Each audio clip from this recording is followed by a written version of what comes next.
Alhamdulillah, Alhamdulillah berbagai acara yang kami rencanakan, Alhamdulillah Alamin berjalan dengan lancar dan semua sudah terlaksana. Kini tiba saatnya kita akan memasuki acara inti, yaitu tausiah agama, dan insya Allah sekaligus meminta doa yang akan disampaikan oleh Ustadz Kiai Nur Hashim. Waktu dan tempat kami persilahkan. Assalamualaikum warahmatullahi wabarakatuh.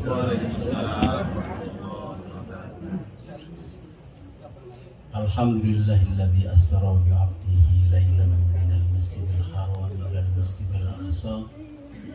Wassalatu wassalamu ala sayyidina wa maulana Muhammad wa ala alihi wa ashabihi ahli syirki wa tuqa, amma ba'd. Hadirin mukarramin, para habaib, para alim, para ulama, para guru-guru kita yang alhamdulillah hadir bersama kita di sini. Rasanya anget ya Bu ya. Ya Bu ya. Kalau dihadiri acara, dihadiri para habaib, para ulama itu rasanya anget. Adem. Ya. Ayem, ya. Tentrem, alhamdulillah. Yang kami hormati, yang kita muliakan semuanya, Ketua PPMI Al-Ikhlas yang baru terpilih Mas.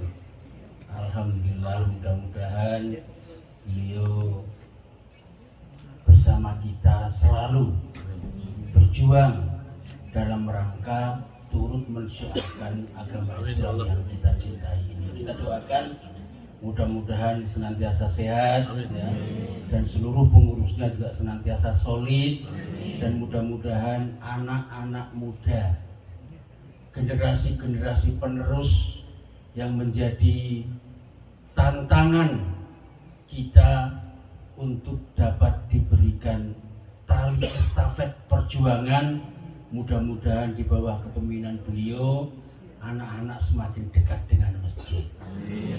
Insya Allah. Ibu-ibunya juga, ya Bu ya. Tadi kata Pak Ketua, ruhnya acara ini ada di ibu-ibu katanya. Bapak-bapak juga. Tapi bapak kalau nggak diajak ibu juga kadang-kadang males Bu ya.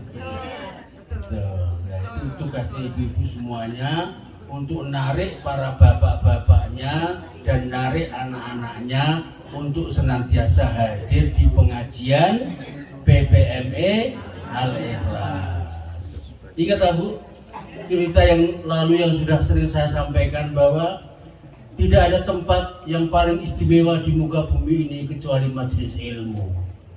Jadi majelis ilmu itu jenengan semuanya keluar dari rumah, Ibu ya, menuju ke PPMI Al-Ikhlas ini, yang sampean injik-injik itu suwiwine malaikat, sayapnya malaikat. Dan sekarang ini sampai dudui semuanya di bawah, yang sampai dudui semuanya ini sayap-sayap malaikat. Makanya kalau ketika menghadiri majelis yang mulia ini, ojo sembrono kata orang Jawa, jangan main-main ya. Kalau kita hanya sekedar mengumbar perkataan-perkataan yang tidak ada perlunya, rugi nanti.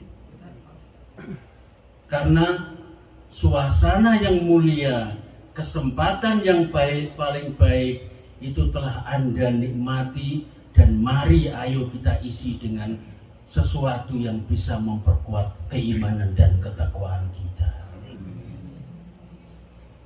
Dengan mengucap syukur alhamdulillah, pada kesempatan siang hari ini kita dipertemukan oleh Allah Subhanahu wa taala dalam suasana keadaan sehat walafiat.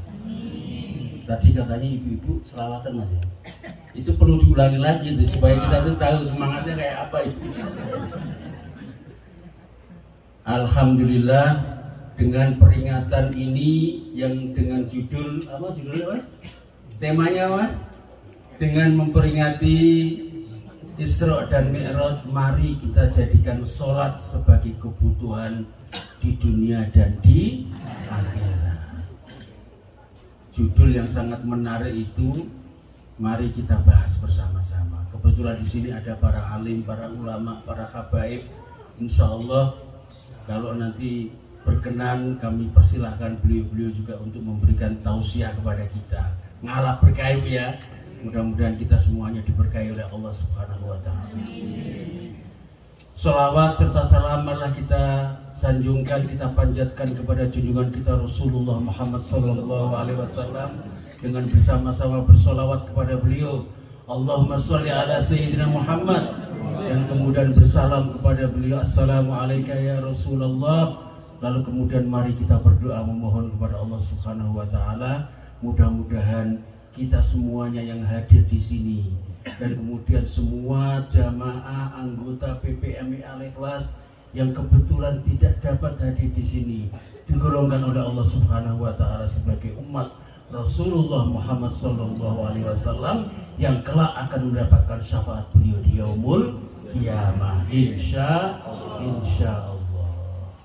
Ibu bapak sekalian yang dirahmati oleh Allah Subhanahu wa Ta'ala, peringatan Isra dan Mi'raj itu semuanya mungkin sudah paham, sudah tahu ya, karena setiap tahun kita peringati. Semua tempat-tempat majelis taklim pada bulan ini memperingati momen yang sangat agung ini, di mana Rasulullah Muhammad SAW dalam waktu yang sangat singkat, dalam waktu yang sekejap itu melewati 3 alam, ya Bu ya. Yang pertama Mekah sama Madinah itu alam nasut, ya. Terus Mekah Masjidil Aqsa alam nasut, Masjidil Aqsa ke langit ke-7 alam apa? Malakut, ya. Terus kemudian langit ke-7 ke Sidratul Muntaha alam dalam waktu yang sangat sekejap, dan itu terjadi diperkirakan pada tanggal 27 Rajab. Mungkin kita sudah tahu semua itu ceritanya, mungkin gak akan kita ulangi lagi. Yang penting adalah oleh-oleh daripada peristiwa itu adalah apa yang kita lakukan setiap hari ini, yaitu sholat. Perintah sholat itu yang paling utama, dan itu saking pentingnya perintah sholat itu, maka Allah sendiri yang memberikan titah itu kepada Rasulullah Muhammad sallallahu alaihi wasallam. Perintah-perintah yang lain cukup diwakili malaikat Jibril.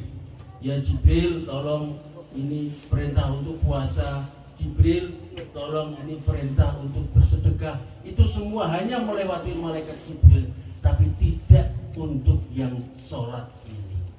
Karena sholat itu secara khusus diberikan oleh Allah, maka mari kita jaga. Kepentingan sholat bukan untuk Allah, manfaat sholat bukan untuk Allah, tetapi sholat itu untuk kita. Sholat itu untuk kepentingan kita. Orang yang sholatnya baik, orang yang sholatnya benar, orang yang sholatnya diterima, pasti mereka mempunyai akhlak yang baik. Pasti mempunyai akhlak yang baik. Suatu ketika dalam sebuah hadis diceritakan, pada saat itu Rasulullah sedang berada di dalam masjid, kemudian datang seorang sahabat. Setelah wudhu, kemudian dia sholat di depan Rasulullah sambil mengucapkan salam.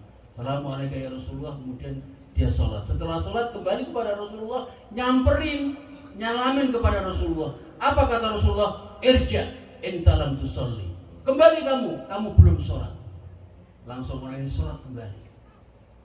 Setelah sholat kembali, assalamualaikum, balik kepada Rasulullah, dikatakan irja intalam tusolli. Kembali kamu belum sholat. Sampai yang ketiga kalinya, kemudian sahabat ini mendatangi Rasulullah, nangis, ya Rasulullah, aku ini sudah maksimal melaksanakan sholat ya Rasulullah, ilmuku sudah mentok, apa yang saya bisa tentang sholat sudah saya keluarkan semuanya, Tapi engkau bilang, saya belum sholat. Apa ini, tolong ajarin ya Rasulullah. Kemudian Rasulullah mengajarinya mulai dari sejak wudhu. Mulai sejak wudhu. Ini artinya apa? Bahwa perbuatan sholat kita sah dan tidaknya itu ada rangkaian perbuatan amal yang lain yang sifatnya sunnah, tetapi kalau kita tidak kerjakan dengan baik, maka sunnah ini mempengaruhi yang wajib, yaitu wudhu. Akhirnya sahabat ini dipelajari oleh Rasulullah bagaimana caranya wudhu yang benar. Setelah itu bagaimana caranya sholat yang benar. Ya Bu ya, alhamdulillah beberapa kesempatan kami sudah sering mengatakan kepada ibu-ibu ya Bu ya, wudhu itu perbuatan sunnah yang paling utama. Dulu sudah pernah kita pelajari Mas ya, sudah pernah kita pelajari secara khusus bagaimana wudhu itu bisa dikerjakan secara baik. Karena apa ibu-ibu sekalian, kalau kita mengingat setiap sholat, ya ini kan sholat itu kan perbuatan yang kadang-kadang tanpa kita sadari ternyata di situ sudah ditunggu oleh para setan untuk mendampingi kita. Buktinya apa? Ketika kita takbir Allahu Akbar, itu yang ingat, oh masakan saya belum matang. Oh kunci ternyata di situ. Oh ternyata setrikaan belum disetrika. Itu ingat semuanya Bu, anehnya. Ketika belum sholat tidak ingat. Itu artinya apa? Itu ada yang mempengaruhi supaya kita tidak khusyuk di dalam beribadah. Insya Allah setan akan lari terbirit. Karena apa? Karena sifat setan itu adalah kesusu, tahu ya kesusu ya? Tergesa-gesa. Ya, sifat setan itu tergesa-gesa. Kalau sampean semuanya wudhunya enak, wudhunya sempurna, maka setan tidak sempat, ini kelamaan ini. Kabur setannya. Ya Bu ya. Makanya sebelum sholat, wudhu yang baik, wudhu yang sempurna, insya Allah ketika ada takbiratul ihram, Allahu Akbar, lupa semuanya. Sebagaimana sholatnya para sahabat. Sahabat itu ibu-ibu, kualitas sholatnya itu, ya, dalam sebuah cerita dikisahkan Khalifah Umar bin Khattab ketika beliau ditusuk sama seorang budak yang Yahudi itu, kemudian ada sesuatu yang nancep di dalamnya karena saking dalamnya tusukan itu. Apa kata Umar? Cabutlah tombak atau pisau ini saat aku melakukan ibadah sholat. Artinya apa? Sebegitu kualitasnya sholat itu sehingga tidak ingat apapun yang kaitannya dengan kehidupan dunia. Nah anehnya kita itu, ya itu tadi, ketika takbiratul ihram malah ingat semuanya. Yang lupa itu ingat semuanya. Dihadirkan semuanya di depan mata kita untuk supaya sholat kita itu tidak kualitas. Seorang yang sholatnya baik pasti dia berakhlak yang baik. Karena apa? Allah mengatakan inna sholata tanha 'anil fahsya'i wal munkar. Sholat itu yang kualitas itu akan dapat mencegah diri kita dari perbuatan fahsya dan perbuatan mungkar. Tapi itu Pak, banyak orang yang sholatnya sering tapi ternyata ngomongin orang mau, ya kan? Terus apa istilahnya? Berbuat yang tidak baik, kadang-kadang malah malu-maluin. Itu gimana Pak? Berarti sholatnya ada yang nggak beres di situ. Cukup sampai di sini Bu. Jadi mari kita tingkatkan kualitas ibadah kita dengan memulainya dari sejak kita berwudu. Ya.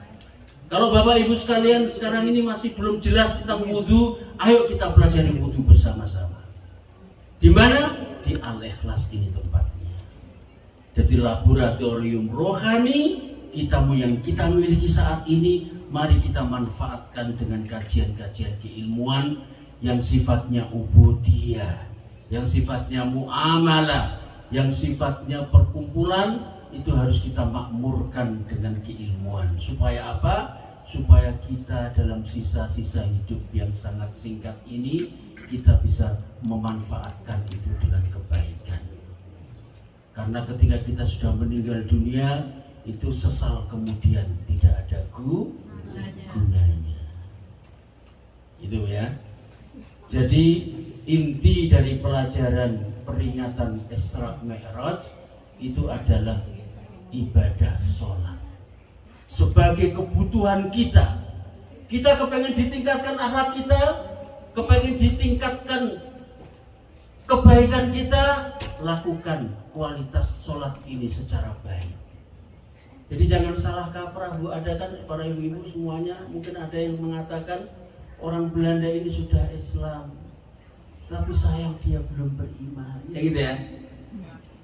Karena apa? Karena kita belum bisa membedakan antara adab dan akhlak. Adab itu adalah nilai kemuliaan atau moral, ya, yang dihasilkan karena proses belajar. Itu namanya adab. Makanya ada yang namanya peradaban, ya. Orangnya namanya orang beradab, ya. Beradab itu apa? Mereka di jalan, kalau ada yang menghalangi disingkirkan. Itu proses, karena proses belajar. Ada yang satu kebutuhan yang sama, mereka antri, ya kan? Runtut antri. Tetapi tetap aja mereka zina, mereka mabuk-mabuk. Anda lihat ya, yang di luar sana itu. Karena apa? Mereka hanya adabnya yang ada. Lah kita orang Islam bukan hanya beradab karena kita mempunyai sebuah kajian, tetapi kita juga harus berakhlak. Dan akhlak itu muncul ketika kualitas ibadah sholat kita itu dilakukan secara baik dan benar. Jadi cirinya sampai di sini saja. Ayo kita ingat-ingat. Kalau ada sahabat kita yang kelihatannya alim, kelihatannya sopan, kelihatan ini, tapi ternyata akhlaknya nggak baik, berarti di sini letak kekurangannya. Jangan heran, kita sebagai umat Islam jangan heran dengan label, ya, jangan heran dengan bungkusan, tetapi kita lebih kepada kualitas pribadi kita dengan cara memperbaiki akhlak kita di depan Allah Subhanahu wa Ta'ala. Itu inti daripada perbuatan sholat. Dan sholat itu sendiri adalah sebagaimana yang disampaikan oleh Rasulullah, awwalu ma yuhasabu fihil abdu yaumal qiyamah as-sholat. Sholat itu satu-satunya amal ibadah yang pertama kali nanti akan dihisab di hadapan Allah Subhanahu wa Ta'ala. Kalau sholatnya baik, insya Allah semua amal akan menjadi baik. Karena apa? Karena dijamin kalau sholatnya baik dan sholatnya itu diterima, seorang itu menjadi berakhlak. Ketika dia berakhlak, pantang dia nyakitin orang, pantang dia bikin onar, pantang dia bikin masalah di dalam kehidupannya. Karena dia punya akhlak. Makanya kalimat yang menyebutkan idza sholahas sholat sholahal amalu kullu. Ketika sholatnya itu benar, maka seluruh amal perbuatannya itu akan menjadi baik dan benar. Ya, jadi kalau sampai di sini, kalau kita masih belum paham tentang hakikat perintah sholat, mari kita perbaiki sholat kita. Itu ya. Jadi Isra dan Mi'raj itu memang sebuah peristiwa yang sangat agung sekali. Itu dulu ceritanya ngeten Bu, ceritanya begini Bu. Saya ingin ceritakan sejarah sedikit ya.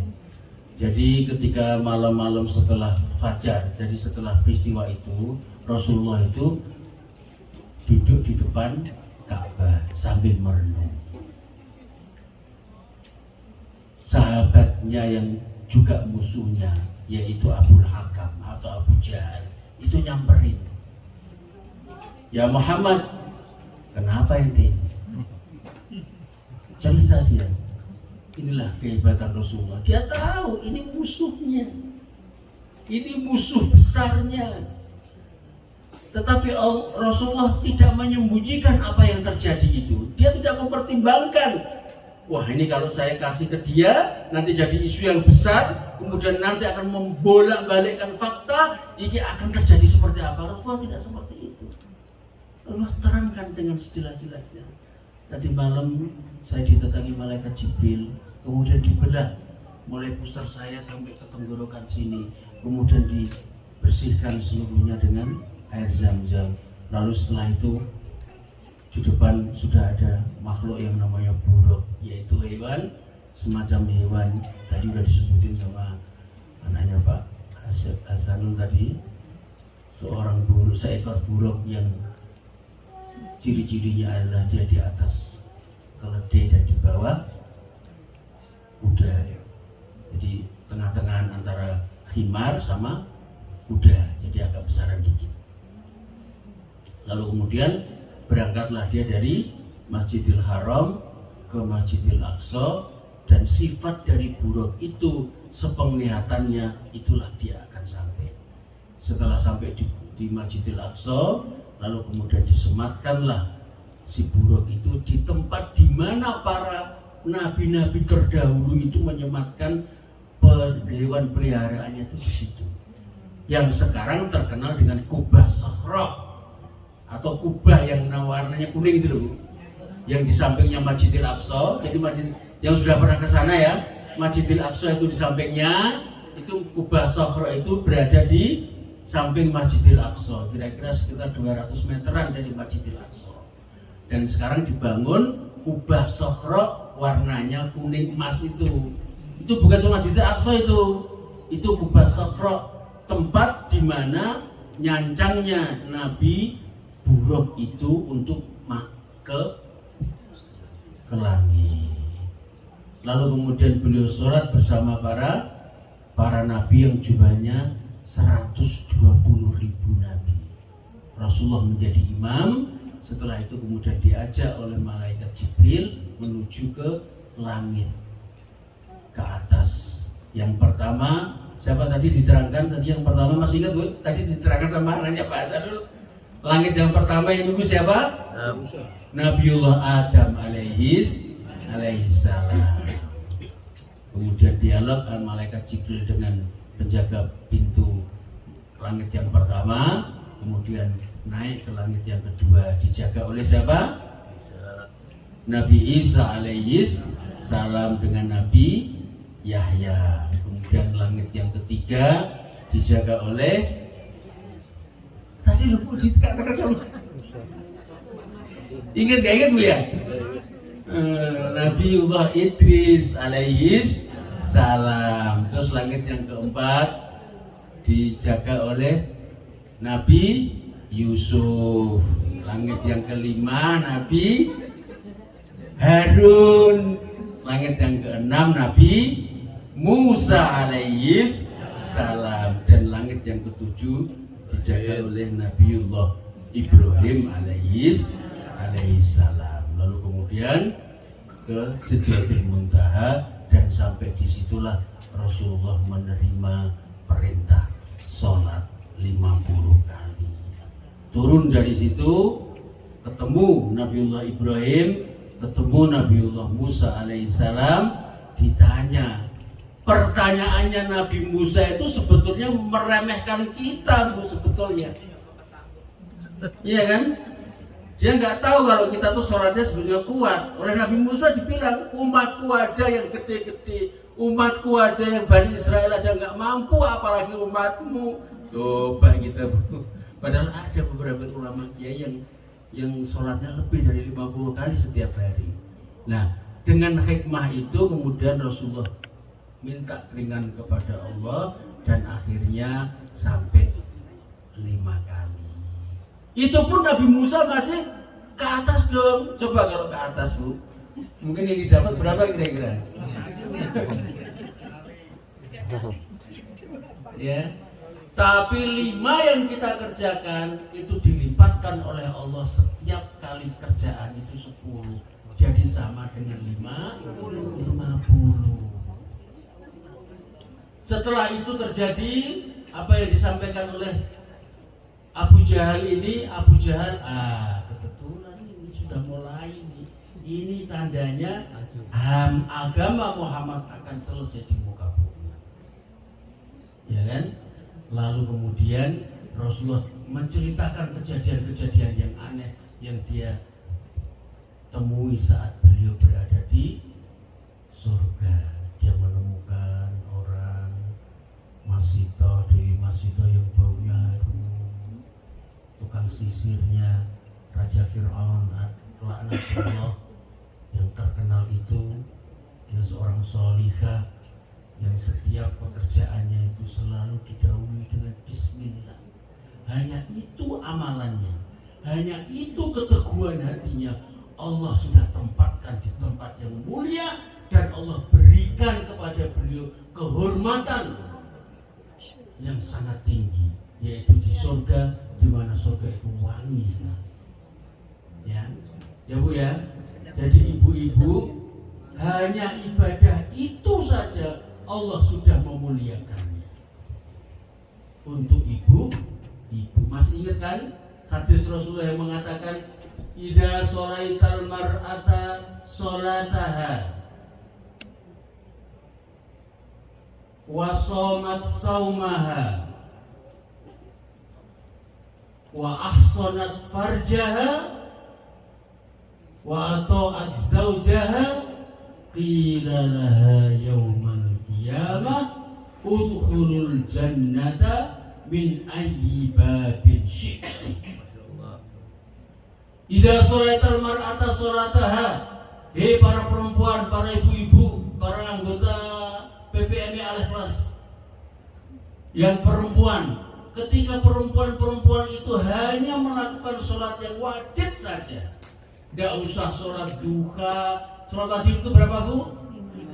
5. Hanya melakukan sholat itu saja. Tidak usah sholat duha, tidak usah sholat tahajud, tidak usah sholat hajat. Setiap harinya hanya melakukan sholat itu saja. Wa shamat saumaha, dan puasa yang diwajibkan oleh Allah, yaitu puasa Ramadan yang insya Allah sebentar lagi akan kita mulai. Insya Allah, mudah-mudahan kita semuanya diberikan kesempatan oleh Allah untuk menemui Ramadan yang agung itu, dan mudah-mudahan kita termasuk ahli Ramadan. Amin. Allahumma amin. Ketika perempuan itu melakukan sholat wajib saja, dan kemudian puasa saja, dan kemudian menjaga kemuliaan kehormatannya, tidak seenak dewi jalan-jalan sama laki-laki lain. Gimana kalau kehormatan perempuan itu apa? Menjaga akhlaknya, menjaga kemuliaan keluarganya, nggak sembarang ngumbar aib keluarganya, nggak sembarang ngumbar aib anak-anaknya, ya Bu ya. Kalau ini kehormatannya dijaga, dan kemudian yang terakhir, yang paling akhir, wa ata'at zaujaha, dan dia taat kepada suami-suaminya, qilalaha yaumal qiyamah, maka dikatakan nanti di hari kiamat, udkhulu, orang-orang PPMI Al-Ikhlas yang perempuan, udkhulul jannata, masuklah kamu ke surga-surga Allah, min ayyi babin syi'ti, dimanapun surga yang Anda inginkan. Dimuliakan sampai sebegitu. Ada namanya surga yang khusus untuk orang tahajud, ada yang namanya surga yang khusus orang-orang yang sedekah, ada yang namanya surga Firdaus untuk levelnya para syuhada, aulia. Itu semua jenengan-jenengan itu boleh masuk berkeliaran, saya nanya sendiri, asal memenuhi syarat 4 yang tadi itu. Terus bapaknya gimana Pak? Bapaknya ngikut, kan? bapaknya ngikut. Jadi kalau dulu ada istilah swarga manut neraka ketut, sekarang istri itu menarik bapak-bapaknya. Kapan ini aku mau membalas budi baik suami saya kalau saya tidak taat kepada Allah? Kapan ini saya membahagiakan suami saya kalau saya tidak melakukan hal 4 ini? Itu ya. 4 inilah, hanya 4 inilah tantangan ibu-ibu semuanya. Memang berat Bu, atau azauja, ya Bu ya? Ya. Setuju? Setuju. Iya, memang laki-laki menangnya sendiri Bu. Di mana-mana itu laki-laki menangnya sendiri. Tidak mau karena alasannya ada aja Bu ya. Betul ya? Iya, makanya saya benci laki-laki.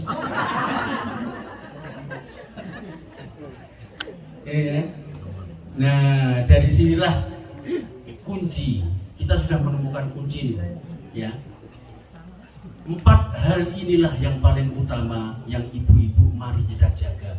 Di tempat inilah Anda digodok. Di tempat inilah Anda memuliakan diri Anda, dan di tempat inilah ayo kita sama-sama meraih konsistensi dalam beribadah. Ketika Anda konsisten dalam beribadah, insya Allah Allah akan sandingkan Anda dengan makhluk-makhluk yang Allah cintai. Dikasih suami, suaminya enggak macem-macem. Dikasih amanat anak, anak bisa dinasihati, anak bisa didoakan. Itu karena apa? Karena Anda taat dengan perintah Allah, ya kan? Tetapi ketika Anda itu kemudian tidak taat atas perintah Allah, maka Allah akan kirimkan hamba-hambanya itu. Dikasih anak-anak yang tidak bisa dinasihati, dikasih suami-suami yang tidak bisa jadi panutan, ya, dikasih harta menjadi fitnah. Itu semua dari mana? Dari perbuatan kita sendiri. Mustahil Allah akan memberikan itu semuanya kalau kita soleh di dalam ibadah kita. Kalau kita taat kepada Allah, kita tahu tanggung jawab kita kepada Allah, dan kita taat kepada orang tua kita, maka pasti Allah akan sandingkan hamba-hambanya yang ada di sekeliling kita itu, dibuat kita taat kepadanya. Semuanya tidak akan berdiri sendiri. Pak, saya itu punya anak itu susah dinasehati. Pak, saya punya suami itu susah sekali diajak ke masjid. Apa ini salahnya Pak? Jangan keburu menyalahkan siapa-siapa. Koreksi diri Anda. Oh, mungkin hubungan saya dengan ibu saya. Oh, mungkin hubungan saya dengan adik dan mertua saya kurang baik. Oh, mungkin hubungan saya dengan bapak-bapak saya kurang harmonis. Oh, mungkin saya belum pernah sedekah untuk ayah saya. Mungkin saya belum pernah sedekah untuk ibu saya. Coba koreksi itu secara pelan-pelan. Nanti insya Allah Anda akan menemukan kebahagiaan. Ya, Anda akan menemukan itu semuanya. Jangan semuanya seolah-olah ini kok jadi beban. Dari dulu kok dari penderitaan ini ke penderitaan itu, dari ini susah itu, tanpa pernah ada melakukan introspeksi. Karena apa? Perbuatan itu tidak berdiri sendiri. Itu mungkin merupakan ujian bagi Anda, atau itu mungkin semua adalah cobaan yang harus kita hadapi dengan penuh kesabaran. Gitu ya. Jelas Bu ya? Jadi kalau mempunyai yang ada di sekeliling kita itu yang tidak taat kepada Allah, ayo kita introspeksi. Mungkin akhlak kita kepada tanggungan kita kurang sempurna. Mungkin tidak pernah sedekah. Mungkin kita membiarkan anak-anak yatim. Itu ada korelasinya.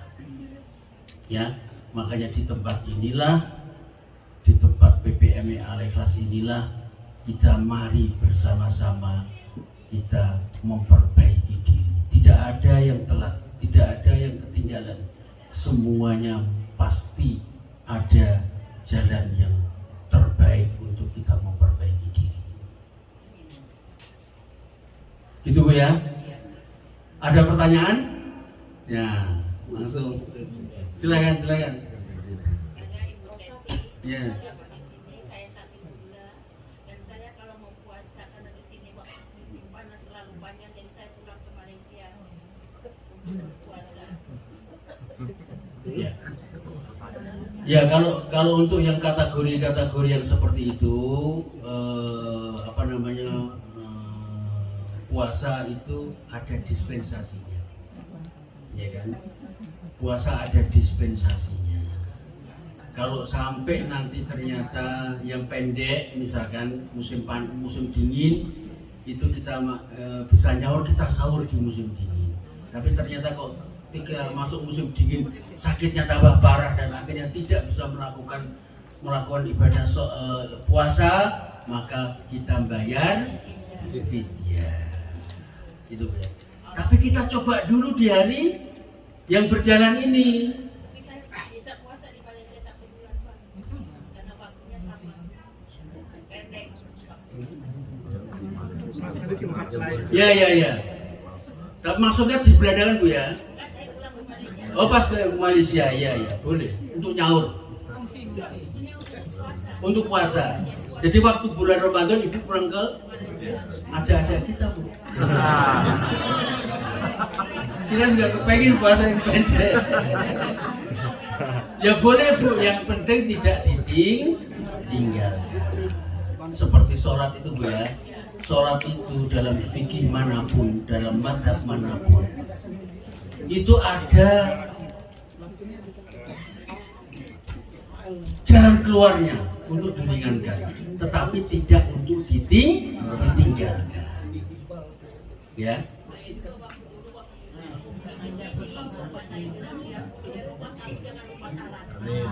Amin. Ya. Tuh. Jadi sekarang juga ibu begitu, kalau punya anak, punya cucu, punya saudara, itu yang harus dipesankan. Jangan sampai ibu-ibu semuanya, bahwa ibu semuanya ini penting sekali, ini penting sekali. Kita ketika berada di dunia ini, tanggung jawab kita untuk generasi penerus kita itu adalah menyalurkan, mewariskan nilai-nilai amalan ibadah yang wajib yang ditentukan oleh agama Islam kepada anak-anak kita, cucu-cucu kita. Itu kewajiban kita.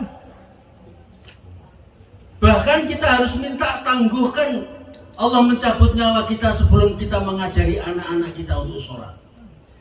Ya, karena dengan kita mengajarkan anak-anak kita untuk sholat, untuk beribadah kepada Allah, mengenal Islam secara baik dan benar, itu merupakan ghirrah, merupakan apa namanya?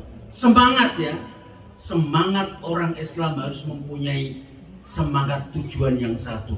Kita harus mewariskan nilai-nilai Islam ini kepada generasi-generasi setelah kita.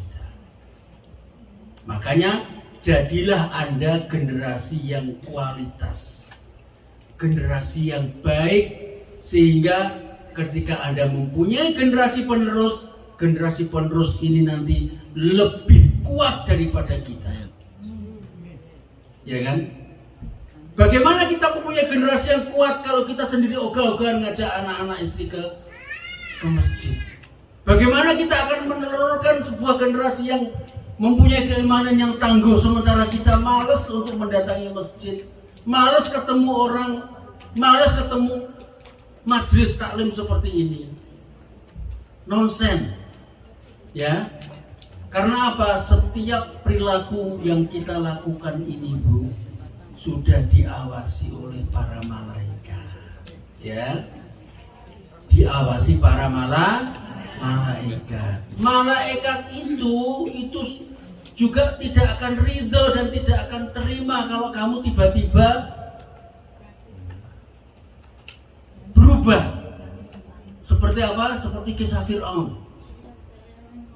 Fir'aun itu, Bu, masih ingat kan Fir'aun? Fir'aun yang ada di Mesir itu, Nabi Musa, Fir'aun laknatullah itu, Bu, itu dia sebetulnya tahu bahwa Tuhan yang benar itu Tuhannya Musa sama Harun. Itu tahu dia. Tahu dia. Dia ngerti dia sendiri itu bukan Tuhan, tapi sudah tidak mampu untuk mengerem. Sudah tidak mampu untuk mengikrarkan dirinya iman kepada Tuhan Musa dan Tuhan Harun. Karena ketidakmampuan itulah akhirnya kebablasan. Dan dia mempunyai kata kunci. Wah, ini nanti kalau aku sudah mau sakaratul maut, aku hanya mengucapkan amantu bi Rabbi Musa wa Harun. Aku akan beriman nanti kalau aku sudah mau mati. Gitu loh.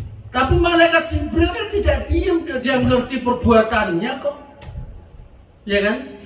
Kemudian ketika kejadian betul di laut itu dia tenggelamkan di situ, dia akan mengucapkan ketika sudah nazar akan mengucapkan amantu bi Rabbi Musa wa Harun, ditutup sama lumpur oleh malaikat Jibril mulutnya supaya tidak keluar kalimat itu. Itu artinya apa, Bu? Itu artinya malaikat itu juga nggak terima orang setiap hari begadul ke ke perjudian, mabuk-mabuk, suka ngianatin orang itu kok akhir-akhir kok kepengen sadar. Itu malaikat juga nggak terima. Gitu loh. Itu yang hati-hati. Itu yang harus kita hati-hatikan. Wong kita yang setiap hari melafalkan kalimat mulia itu, belum tentu kita akan istiqomah ketika di akhirat. Ayat kita. Meskipun Rasulullah mengatakan, "Man kana akhiru kalamihi la ilaha illallah dakhalal jannah." Meskipun hanya ungkapan yang paling ringan seperti itu diberikan oleh Rasulullah kepada kita, tetapi itu tantangannya sangat besar.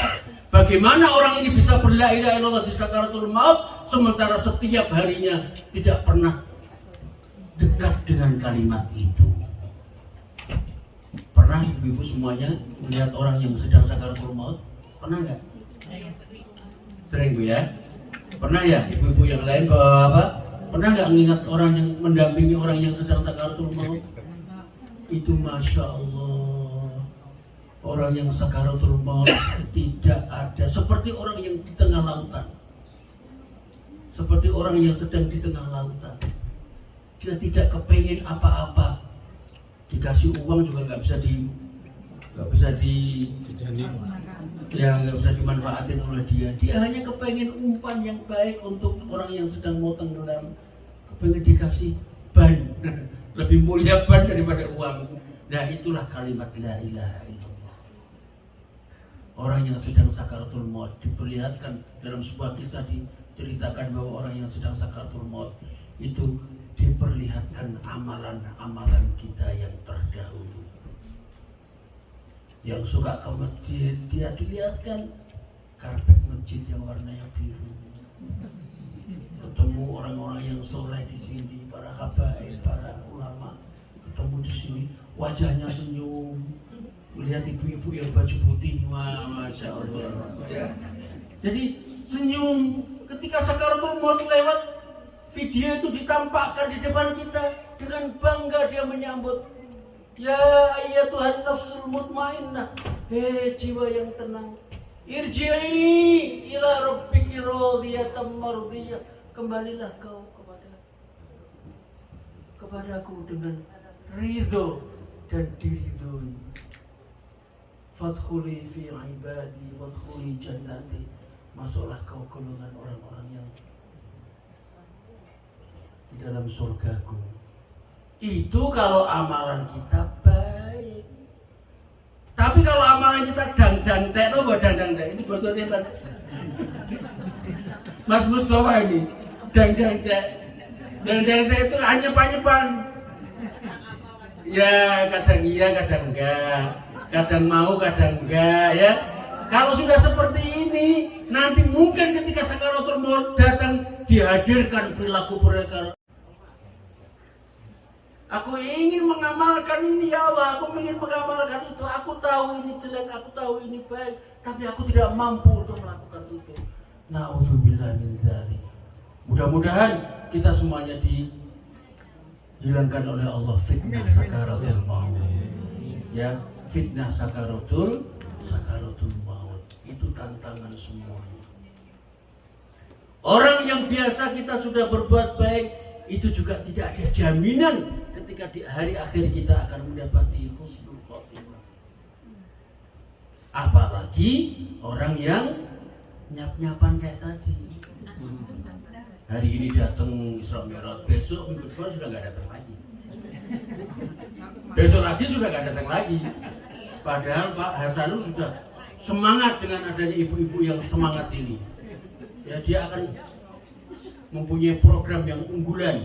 Dan itu insya Allah mudah-mudahan kalau ibu semangat, pengurusnya semangat. Ya, tapi kalau ibu-ibu loyo, bapaknya juga loyo. Pengurusnya juga loyo jadinya. Dan itu tanggung jawab kita. Kita kehilangan satu generasi, yaitu generasi loyo. Gitu ya. Jadi camkan ini baik-baik. Tidak ada gunanya kita mewariskan kepada anak keturunan kita sesuatu yang akan menimbulkan fitnah dan akan bermanfaat untuk kehidupan kita di alam barzah nanti ketika kita mengenang anak-anak kita itu didekatkan dengan para alim, didekatkan dengan majelis-majelis taklim, dan didekatkan dengan para ulama dan kiai, para habaib. Insya Allah kita menjadi berkah hidupnya. Insya Allah kita di alam barzah sudah bisa menikmati amalan itu, dan akan senantiasa bertambah amalan kita yang orang lain sudah tidak bisa bertambah amalan baiknya. Tapi karena kita mempunyai generasi yang baik, generasi yang soleh, yang senantiasa mendoakan kita ketika kita sedang di alam barzah, maka doa-doa yang dipanjatkan oleh anak-anak kita yang soleh itu menambah baik amal kita, memperbanyak amalan-amalan kita yang nantinya akan ditimbangkan dan memperberat amalan baik kita saat kita berada di timbangan nanti. Kalau tidak ibu sekarang invest, mana mungkin Anda akan mendapatkan itu. Investasi yang paling baik, investasi yang paling mujarab, yang bisa kita nikmati dan seterusnya kita akan bisa nikmati adalah investasi untuk anak-anak turun kita menjadi orang yang mempunyai kualitas keimanan, keislaman secara baik dan benar. Dan itu tugas kita. Alhamdulillah Bu, tidak di semua negara mempunyai tempat yang seperti ini. Saya kemarin itu ke Polandia, Bu. Jadi menikahkan orang di Polandia. Jadi itu Pak ya. Beliau yang ya. Jadi menikahkan orang itu sampai ke Polandia. Jadi kebetulan tuh ada, jadi di Eropa ini ada penghulu yang diangkat oleh Kemenak ya, menjadi penghulu untuk wilayah Eropa. Itu kebetulan salah satunya itu saya. Dan kebetulan ada yang menikah di Polandia. Saya ke sana Bu, diundang sama, udah dibayarin semuanya. Dibayarin semuanya. Saya melihat di sana banyak sekali orang-orang Indonesia. Banyak sekali. Pekerja-pekerja itu sekarang sudah dibuka, sudah lama sebetulnya. Itu tenaga kerja. Ingat kan Bu, banyak kan orang-orang yang keluaran jebolan Poland yang kesini kan banyak. Itu sebetulnya aslinya dia punya izin tinggal di sana Bu. Tapi karena memang dorongan berita dari apalah nggak tahu apa hoax atau apa yang menyatakan kerja di Belanda lebih banyak, lebih tinggi gajinya. Di sana sebulan bisa segini euro. Kalau di sana kan dia resmi kemudian ya apalah di sektor apa, kalau perkebunan ya perkebunan, kalau sektor peternakan, furniture tapi resmi. Kalau resmi kan berarti sudah dipotong macam-macam Bu, dipotong untuk bayar pajak penghasilannya, potong untuk kesehatannya, asuransi macam-macam, sehingga take home pay-nya kan sedikit. ya kan? Nah, dengan orang di Belanda sini yang tidak undocumented itu, yang dia kan udah bayar pajak, dia juga kan nggak bayar asuransi, jadi yang didapat itu utuh. Jadi anganannya kepengen ke Belanda. Setelah di Belanda ternyata dia harus berjuang mati-matian, bahkan ada yang pernah membayar asuransi. Singkat cerita, ketika saya di Poland itu, Bu, tidak ada kumpulan seperti ini. Dalam satu tempat ada sekitar 50 orang Indonesia, laki-laki perempuan. Itu kalau sholat, Bu, itu colong-colongan, nyuri-nyuri. Kalau Jumatan juga praktis tidak ada orang yang bisa mengimami, orang mereka satu profesi. Dan ini tanggung jawab kita. Suatu ketika kalau kita mungkin nanti ada planning untuk ini, Mas, rehlah, cobalah ke sana. Apa yang mereka itu butuh komunikasikan, apa yang mereka butuh kita kerjakan. Mungkin kita bisa utus setiap 2 bulan sekali untuk orang yang mendakwai di sana. Dan dia sangat kekurangan pengajian-pengajian seperti ini.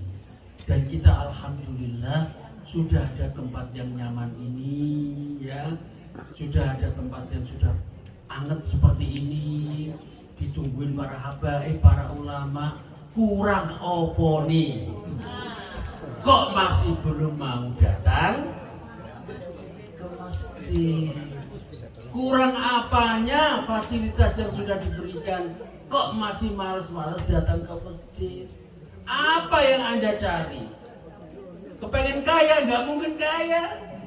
Paling mentok gitu-gitu aja. Udah gitu, dengar kabar lewat WA lagi, meninggal dunia. Astagfirullahaladzim. Belum sempat berbuat baik, belum dikenal sama orang lain, ya kan? Padahal tujuan utama kita di dunia itu liyabluwakum ayyukum ahsanu amala. Ketika Anda hidup di dunia ini, Anda dicoba siapa di antara kalian yang ketika hidup di dunia ini beramal baik untuk sesamanya. Sudah mengerti kalimat ini kok masih ngumpulin duit untuk kepentingan sendiri. Tahu-tahu dapat WA meninggal dunia. Siapa? Nggak ada yang kenal. Coba kalau sekarang ini sampai ini kumpul seperti ini, semuanya orang silaturahmi tahu siapa yang meninggal, siap, kita doakan bersama-sama, ya kan? Di alam barzah dapat kiriman dari mana ini? Jamaah PPME Mas. Ya.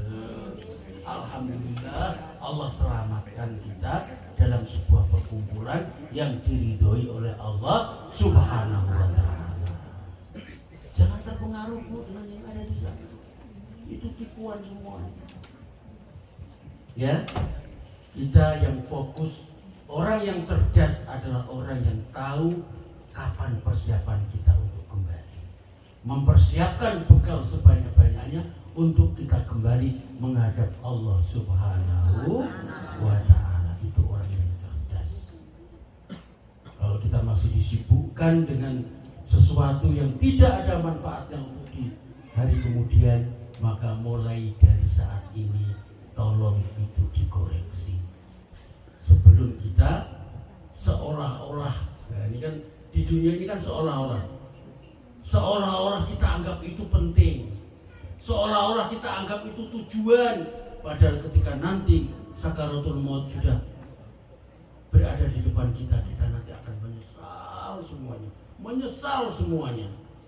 Oh, dulu saya anggap dunia itu penting, ternyata tidak ada gunanya. Oh, dulu saya anggap pengajian itu tidak penting, ternyata itu pahalanya.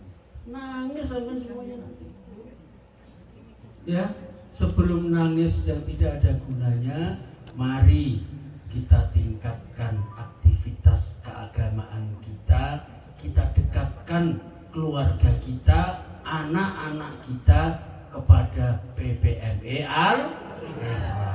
supaya kita mencetak generasi yang kuat, menelurkan sebuah komunitas yang solid, yang di situ tujuannya hanya satu, yaitu kita saling sabar dan saling menasehati.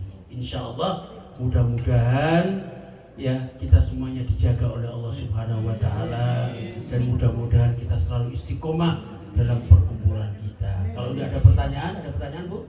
Kalau nggak ada pertanyaan kita tutup. Nggak ada? Bapak-bapak nggak ada? Oh, ada, silakan. Tunggu lagi. Yang lain dong. Ya, silakan. Nggak apa-apa. Silakan Bu. Alhamdulillah. Kenapa cuma hari Rabu? Ya alhamdulillah Bu, alhamdulillah. Kabar yang sangat baik sekali. Iya, kabar yang sangat bagus sekali. Alhamdulillah guru, ya. Alhamdulillah. Makanya kita ditungguin oleh para ustadzah yang memang kompeten di dalam bidangnya. Ada para habaib, masya Allah. Kita manfaatkan semuanya. Kita dijaga itu, ya. Dan insya Allah kalau perkumpulan ini bermanfaat Bu, itu perkumpulan yang tandanya bermanfaat itu diantaranya perkumpulan ini akan langgeng. Apa yang ada di dalam aktivitasnya akan langgeng, ya. Baca tafsir, yasinan, tahlilan, istighosahan, kalau itu tetap langgeng di sini, insya Allah hidup kita akan menjadi berkah. Amin. Ya. Tadarus Al-Quran itu sudah ya, alhamdulillah. Insya Allah. Ada lagi bapak-bapak yang mau menambahi? Bagus.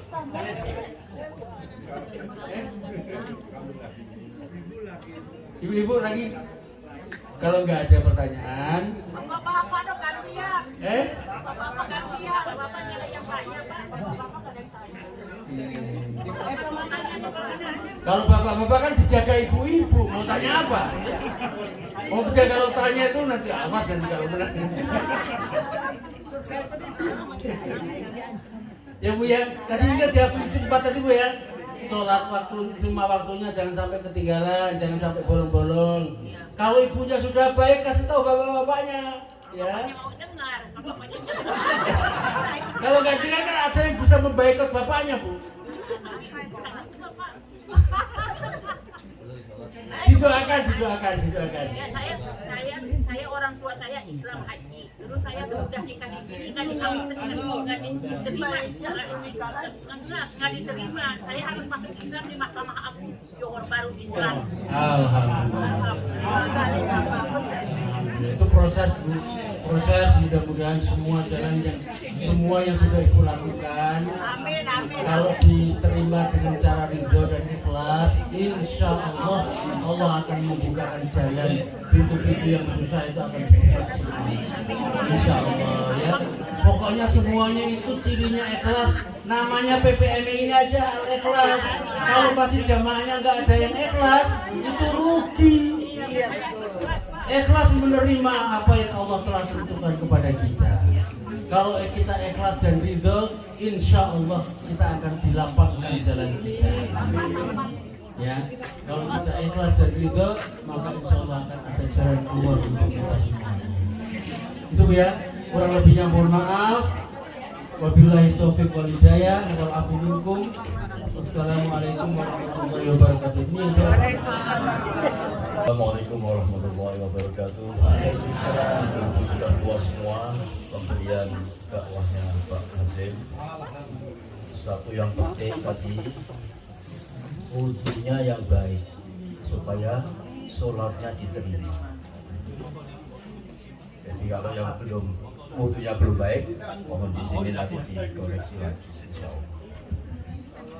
أعوذ بالله من الشيطان الرجيم بسم الله الرحمن الرحيم الحمد لله حمدا نافعين حمدا شاكرين وفي نعمه يا ربنا لك الحمد كما ينبغي لجلالك وسلطانك اللهم صل على سيدنا محمد وعلى آل سيدنا محمد اللهم إنا نسألك سلامة في الدين وعافية في الجسد وزيادة في في العلم وبركة في الرزق وتوبة قبل الموت ورحمة عند الموت ومغفرة بعد الموت.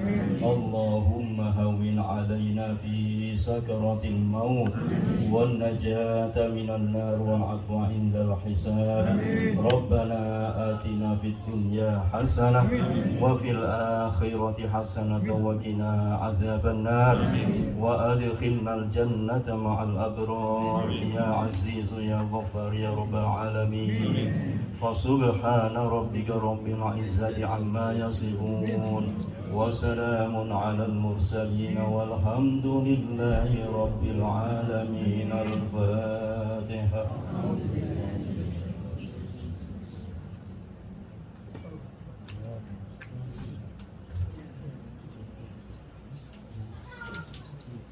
Assalamualaikum warahmatullahi wabarakatuh.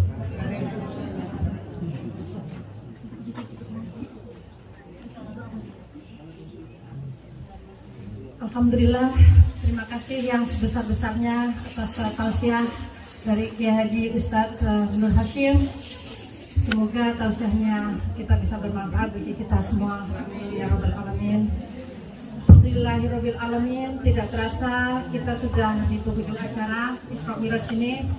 Saya selaku pembawa acara, saya mohon maaf yang sebesar-besarnya apabila dalam membawakan acara ini akan terdapat kesalahan kata-kata yang saya sengaja maupun yang tidak saya sengaja. Untuk hari ini marilah kita tutup acara Isra Mi'raj ini dengan doa majelis dan surat Al-Asyr.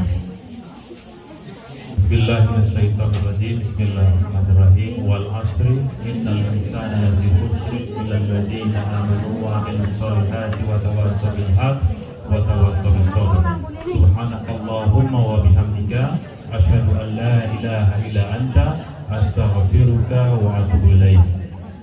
Demikian saya akhiri dengan wassalamualaikum warahmatullahi wabarakatuh. Waalaikumsalam warahmatullahi wabarakatuh. Ibu-ibu, bapak-bapak, sebentar ada pengumuman sedikit. Bismillahirrahmanirrahim. Inna lillahi wa inna ilaihi raji'un. Telah meninggal dunia yang tadi kita doakan, almarhumah Ibu Leni Padriani Anwar. Almarhumah adalah adik kandung Ibu Lili Anwar, kakak dari Bu Dina. Insyaallah nanti setelah sholat asyar kita akan mendoakan tahlil singkat, insyaallah akan sampaikan dibawakan oleh Ustaz Muharram. Demikian, insyaallah kita akan sholat asyar bersama-sama. Assalamualaikum warahmatullahi wabarakatuh.